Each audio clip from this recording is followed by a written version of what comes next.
So cats are wonderful additions to your garden, except for one thing.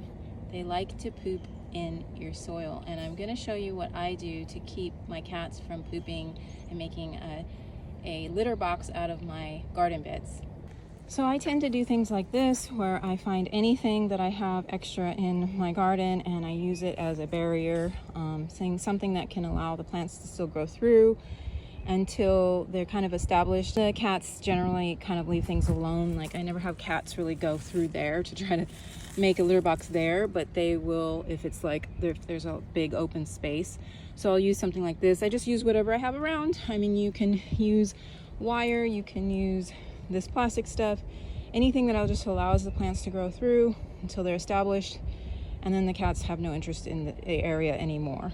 Cats tend to be really good for the garden because they keep away the rodents. So I really do encourage my cats always to go in the garden and hang out with me there, because I want them to be a discouragement for the rodents and such. Hey, Sneakers. Hi.